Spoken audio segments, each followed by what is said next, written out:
Do men and women think and view the world differently? This question of whether men and women's psyches are truly different has been a long asked and explored one. And so what if they are different? Given that both sides make up about 50% of the world's population, what if they do hold different views, maybe even opposing views? What sort of society would they create? And what sort of governing rules would be put in place in this society? In this series of videos, I'm going to do them in parts, this one being the first. We will be exploring this question. We will be looking into male and female characteristic tendencies, what these mean when applied to societies, etc. We will also be uncovering the darker aspects of these traits, as well as highlighting the positive in them. Then finally we will wrap this thing up by pulling it together through the lens of psychology, a study of the soul, asking what happens if these tendencies are not gender specific and if they in fact lie within all of us to a greater or lesser degree. We will end there because it is indeed in the individual psyche and one's actions where true power in this world lies. In this first video we'll introduce ourselves to this exploration through the world of politics with its ever opposing sides. So let us begin. A good introduction to these topics is through the work of George Lakoff and his book Moral Politics, as it offers two different approaches to political discourse and perspective. I'm not here, however, to do a review of the book. I'm merely going to take his metaphorical approach to both sides of the aisle, as it's a useful way to separate out and attempt to define and delineate the differences between both sides or both models. So according to Lakoff, both the conservative side of the spectrum and the liberal side can best be conceptualized through the use of parental metaphors. Freudian slip. With the conservative side thus getting branded as the strict father model and the liberal side attaining the sweeter sounding nurturant parent model. So is there merit to this attribution? For instance, is being strict a bad thing, or does nurturing mean doing for? Can these things overstep boundaries, or do they have no boundaries at all? Is there a dark side to each of these models, and also what is the bright side? Do these types come from a collective only, or can we recognize these traits or types in the individual which would account for these approaches to governance? So before we even look at answering any of these questions, let's unpack both models and have some comments on them before we continue.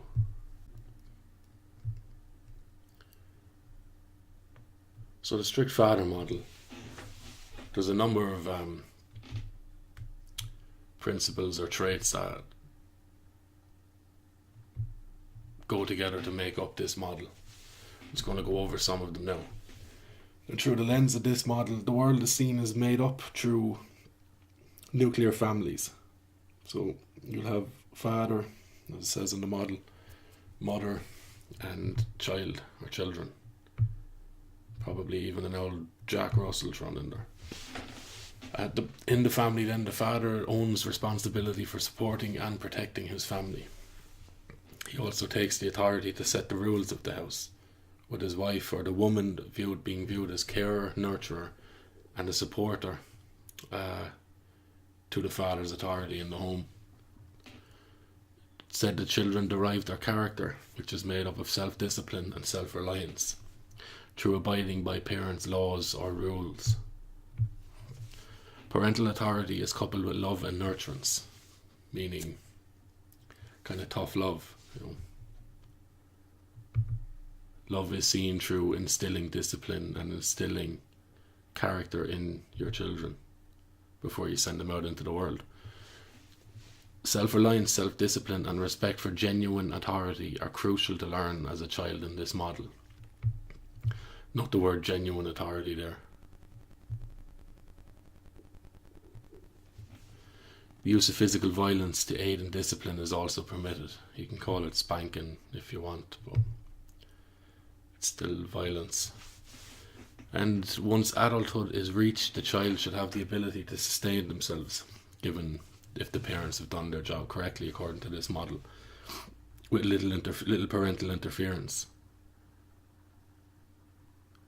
The world is seen as hard, tough, and a little bit unforgiving, and built on competition between people. And survival is viewed as a matter of competition, with self-discipline being seen as what one needs to compete effectively. It takes the view of a sink or swim on your own kind of a way of living. The kids in turn, when they become adults, they must protect themselves and their families, knowing what is best for themselves better than their parents know what's best for them. Good parents, according to this model, don't meddle in their children's lives. So, after hearing that in a nutshell, like, you could kind of label this a traditional view, a traditional perspective on family. And of course, with all worldviews, they're moral. There's a morality implicit in them. So we'll have a look at some of the principles, some of the morality, the guiding moral principles of this approach. It holds that its highest principles are moral strength, which is self-control and self-discipline, with the ability to, quote, stand up to external and internal evils. So there's a concept of evil built into this approach, or if you don't like that word, not good, there's a concept of bad or a right and a wrong way. Respect for and obedience to genuine authority. And this could be obedience not just to parents, but also to the principles that they seek to instill or to live by. You're obedient to them, so it could be a form of natural law built into it. To set and follow strict guidelines and behavioural norms. So there's a prescriptive way of living built into this approach to parenting or to the family. And also, if you extend that out then into society, there's a cultural way of living that's deemed the right way of doing things for all people, with some nuance, of course. Roles for parents, roles for children, roles for extended family, etc. Moral self-interest says that if everybody is free to follow their own self-interest, then that will naturally benefit people in general. So if people are left to follow what is best for them, within the limits of these strict guidelines and behavioural norms, of course, then they will in turn be a benefit to society.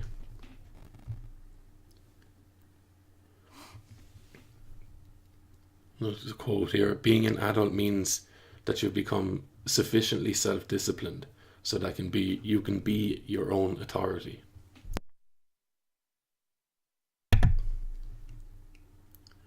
And another one: the pursuit of self-interest is seen as a way of using self-discipline to achieve self-reliance.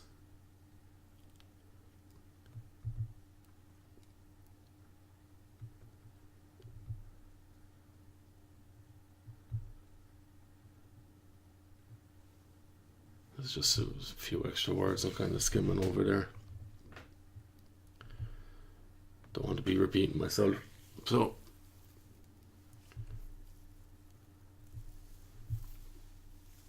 yeah, like built into this view, there's what the author terms of folk behaviourism, which is a view on people,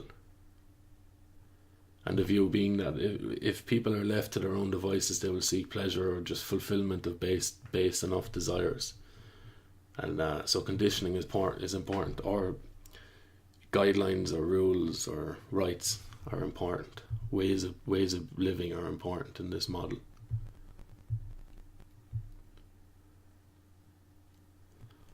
The view of this in terms of government would be that the person who's on top of a hierarchy would need to maintain order and keep the system in place. You'd use this authority to protect those under their authority, and they would work for people's benefits in order to lead them to becoming the right kind of people. So again, it's heavy on the correct way of being. And again, where this can kind of uplift or fall down and cave in is predicated on the type of person who's on top of this hierarchy and how they view a right way or a wrong way of being.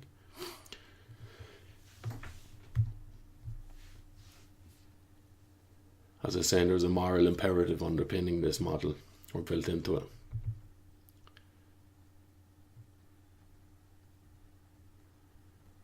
It's another quote from the book again.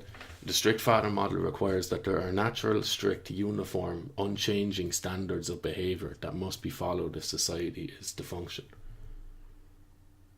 So there's an objective standard implicit in this model, or explicit even. There's an objective way of being, there's an objective moral code. There's a natural law presupposed in this.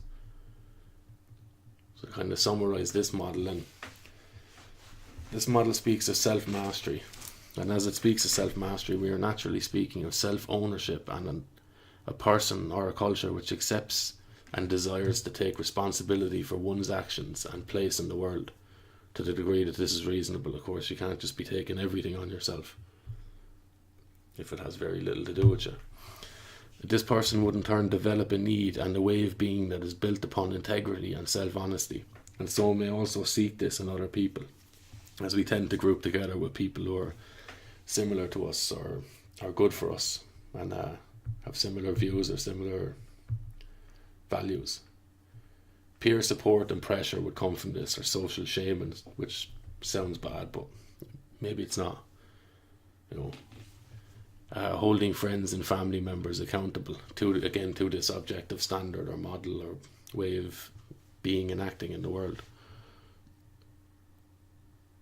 Now, given what was mentioned earlier about folk behaviourism and this model, we can look at this view of humans a little more seriously and assume that inbuilt into this type of model is some sort of understanding of a human nature, and of an objective morality, which man strives to hold himself to and measure himself against.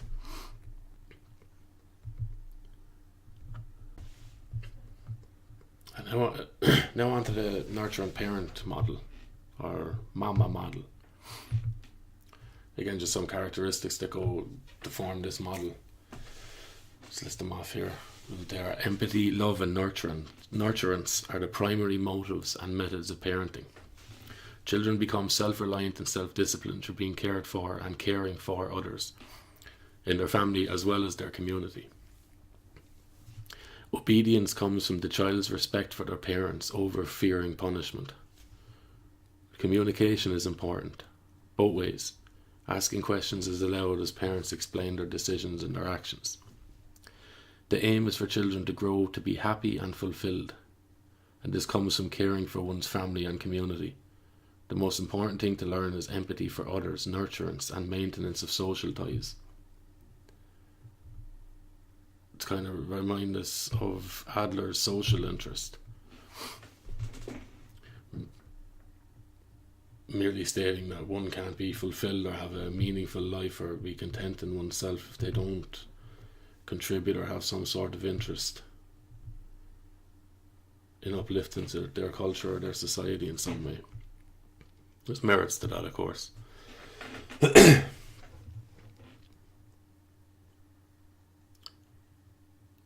Parents then will allow and encourage their child to follow their own potential for achievement in accord with their own values, with free range to explore any and all ideas the world has to offer. This is almost diametrically opposed to the strict father model, which stated that the father would have a prescribed set of behaviours and rules that the children would adhere to. Here it seems that the parents have kind of step back from that and allow their children to kind of come to their own conclusion around morality or their own way of behaving in the world, The idea as well of allowing your child to be free to explore any and all ideas in the world, that could be a little bit dangerous too. Again, there's merits to that. You don't want to box them off and create fundamentalists in some ways.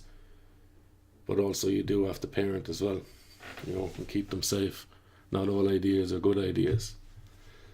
Especially for the malleable mind of a child, Because you do have to consider the fact that if you're not shaping your child's values and nature, society will do that job for you. So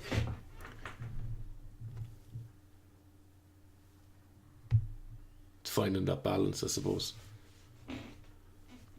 Again, back to parenting. Attachment allows the child to know what is expected of them. And here's a quote from the same book. The ideal nurturing parents must be or become what they want their children to be. Basically happy, empathetic, able to take care of themselves, be responsible, creative, communicative, and fair.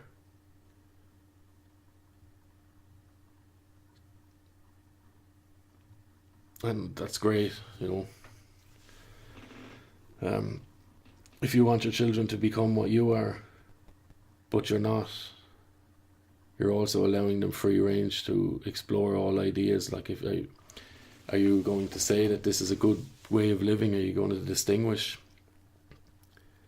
between good ways of living and not so good ways of living? Or are you just going to leave the child free to make up their own mind? Following on from that is saying that respect is established through reciprocity. You respect your child, in turn they'll learn to respect you. There'll be a bond between you. The attachment will be solid and based on love and care, with a well-attached child being eager to please their parents and to replicate their behaviours. So you're mirroring or you're modelling the behaviour, as I said, to become what you want your child to be. So children will grow through watching what you do and mimicking that.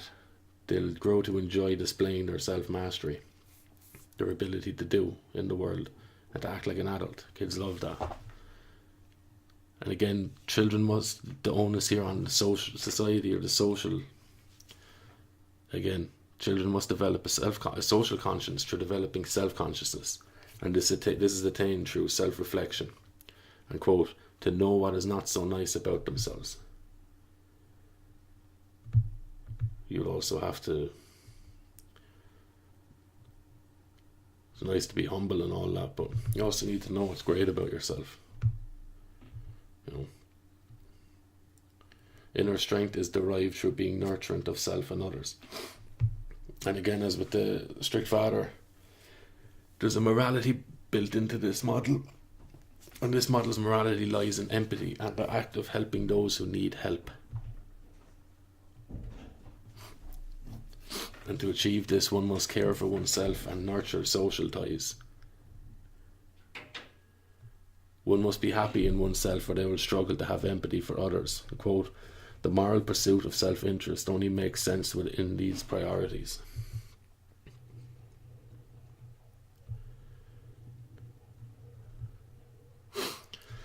Lakoff paints a picture of the type of world needed for these types of folk to thrive. One which is principally governed by empathy, where the strong prop up and aid the weaker, as opposed to the strict father model where you sink or swim according to your own ability to compete.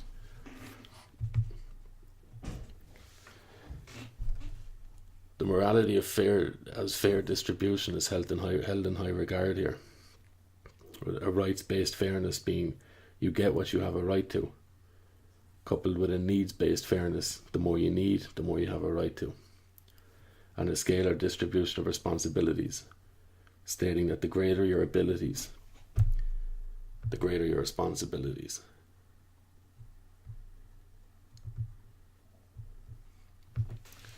So to sum that up, there's an onus on empathy and appreciation for and desire to help another, extending past one's family to the wider community.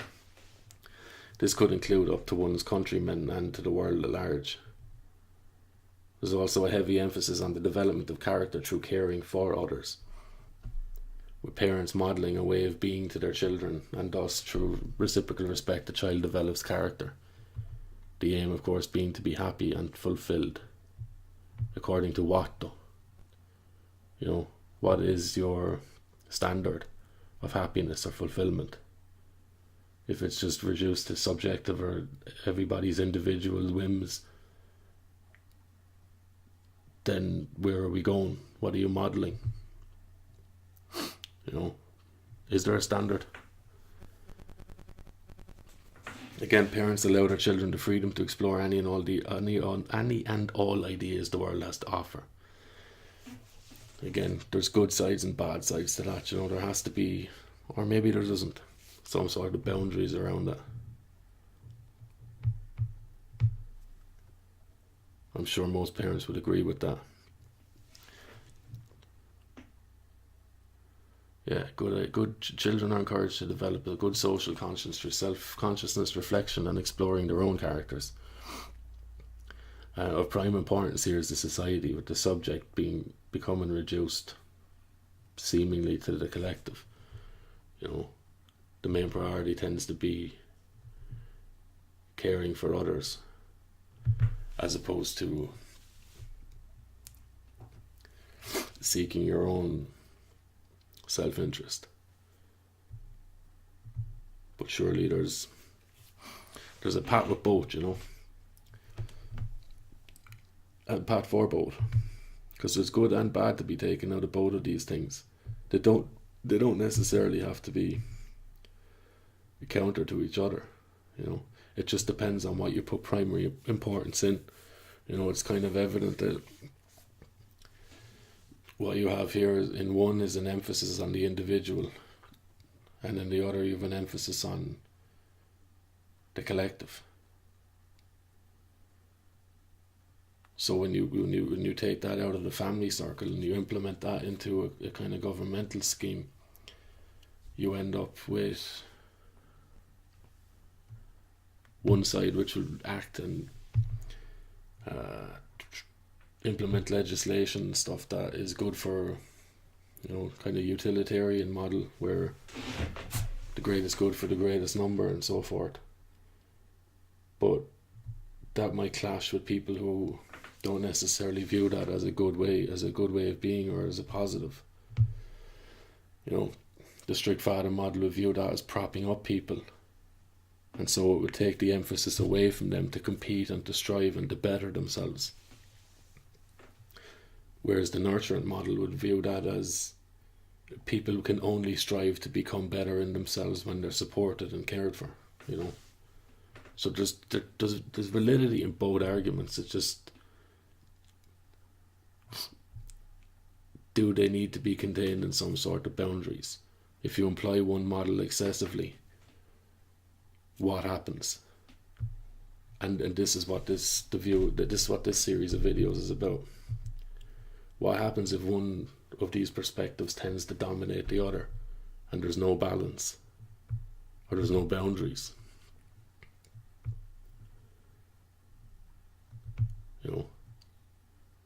And that's what we'll be covering in the next one, is